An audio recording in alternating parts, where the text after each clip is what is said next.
Mm. Yes. Hello, hello. This is the third room, and welcome to another concert review by yours truly, HD. What's up, guys? Got a special one for you today. Maybe it's not that special, but for me it's special because it was one of the shows I was looking most forward to this summer, and it was an excellent way to kick off the summer actually, because the show was on June 22nd, the day after the summer solstice, and it was Khruangbin headlining with Kikagaku Moyo opening, and both of those names might mean nothing to you, and you might be really confused, but I got your back. So before we get into Khruangbin, the headliners, I really have to spend a little bit of time to talk about Kikagaku Moyo, because these guys are a Japanese band. Their name literally means geometric patterns, which gives you a psychedelic vibe, which makes sense because they are a psychedelic rock band. They've been around since 2012 from Tokyo, I believe, and they really look like these 70s Japanese hippies with like this wide, colorful clothing with geometric patterns on it. I'll try to post a picture here in the video because it's really a sight worth seeing. They have a fantastic aesthetic, and actually, what they have, they seem like a typical rock band, but they also have, let's say, I think a bassist, drummer, two guitarists, one of whom sings, or maybe a few people sing, and they have a sitar player. And I think that's one of the things that initially distinguishes them from a lot of bands. Is like, oh, okay, how they're gonna incorporate the sitar, and that kind of really gives you some psychedelic India vibes, which I kind of liken to some of the Beatles stuff back when I believe Lennon went to India and came back and kind of had some of those vibes, and they appeared on some of their more psychedelic sounding albums. So it's definitely a really interesting band to check out. I initially saw them live actually a few months ago. Actually, it was almost like 6 or 7 months ago in a smaller venue here in Montreal, which was a sold out show, and it was fantastic. They sounded great. They're kind of like a jam band, so seeing them live is really cool because you really get to see them more in their full element. And they opened this show with a jam. And when I heard that they were opening for Khruangbin, I was like, yo, I have to go to the show because Khruangbin's obviously a great band that I was really looking forward to as well. But to have both of these bands on the same bill was really amazing. I think Kikagaku Moyo, I may have initially discovered them through Spotify, possibly, if not, then through KEXP, who have fantastic live performance videos on YouTube if you don't know about them. I'd say, along with NPR's Tiny Desk, they're probably the two best channels for discovering music on YouTube, and we'll get back to Tiny Desk in a little bit. But so, like I said, they open kind of with a jam, kind of setting the tone, getting everybody into it.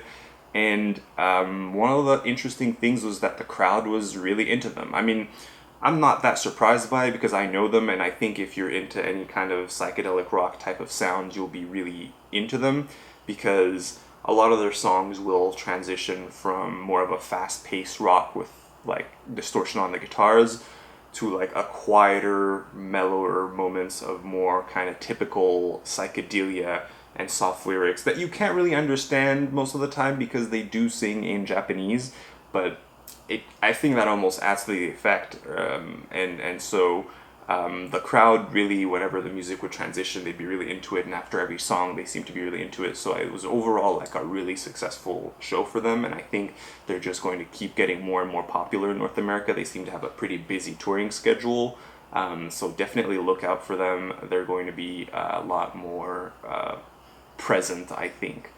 Even right now, if you check like the psychedelic rock subreddit on Reddit, they get lots of mentions. Lots of people are really into them, so they're definitely one to look out for.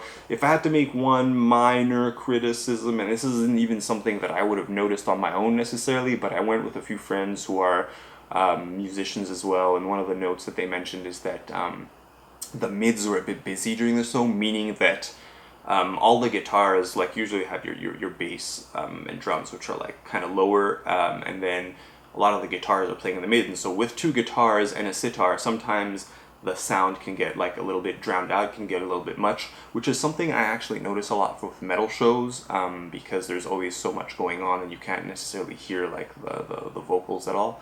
And so that's like a little minor thing. With probably a little bit of better sound engineering, it could have sounded a little bit sharper, but I don't necessarily remember that being the case from the first time I saw them either, so it may have been because they're the opener and they didn't get like the ideal sound setup.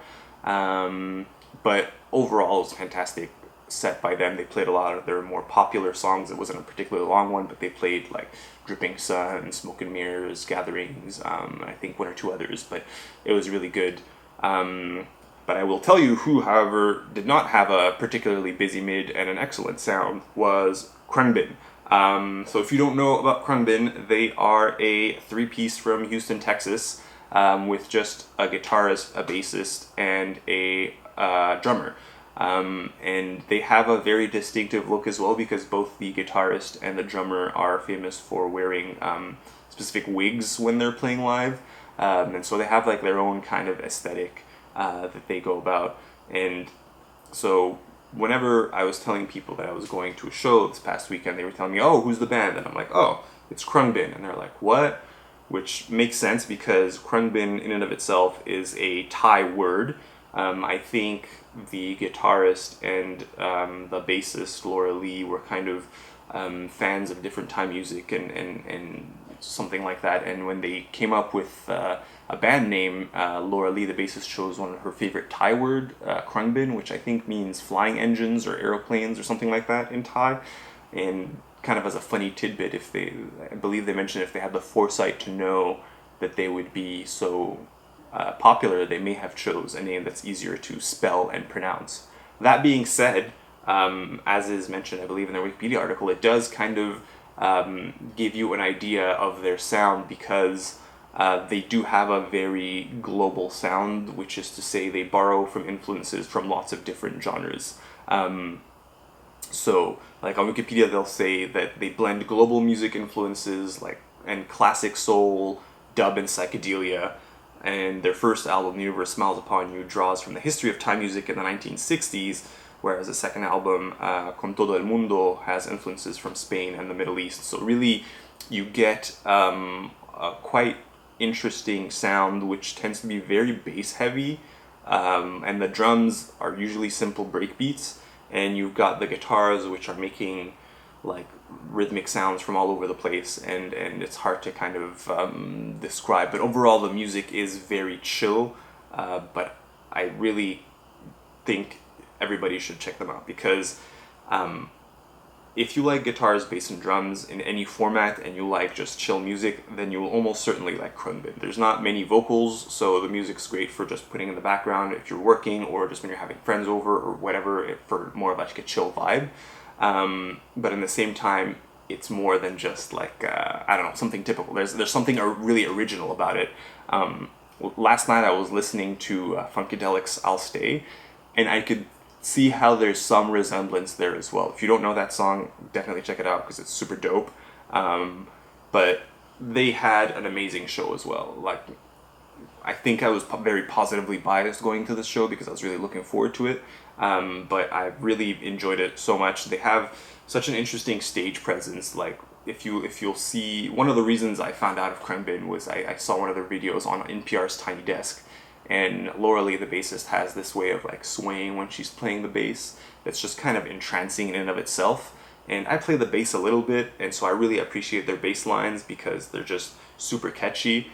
And then one of the really cool things is that the guitar doesn't mimic the bass at all. I mean, there are obviously parts that are very similar, but the interplay between the guitar and the bass is really fantastic because they really fill out, I think, the space really well. And it's almost like a less is more thing, and that's probably part of the reason why the drums are just playing like break beats, because they don't want to go too much and assault you. But I find it's always very hard to describe other than what I've already said, and so you definitely need to check them out. But for them as well, they're kind of they kind of have a jamming aspect to them, and so seeing them live was really quite a treat. And unfortunately, I was quite tired by this point of the night, so I didn't get to enjoy the show as much as I would like to. But I highly recommend checking them out. Their latest album, especially, I got into it more recently, Con Todo el Mundo, which has kind of these more Spanish or Middle Eastern influences, as they say, and to me, it kind of gives me the impression of like this snake charmer in the desert type thing, somewhere between the Sahara to India. And if there was music, like sometimes when I listen to their songs, I can just kind of picture the guitar playing and like a snake kind of moving around, coming out of whatever, like that little container that they're in, that they come out of in like the sort of typical Hollywood snake charmer style. But it's like an aesthetic sound or whatever. But it's really cool, really worth checking out. They played a pretty full set list, I think 18 songs or so, including their encore, which is probably most of their discography. So definitely check them out if you get a chance. I think they're doing in the festival circuit this summer. Not sure when their other tours are coming out. And it would be interesting to see how their sound translates to a festival format, because when I saw them, it was a pretty small venue. I think it only holds maybe up to like 1,000 people or so, which I think was like a perfect size for them.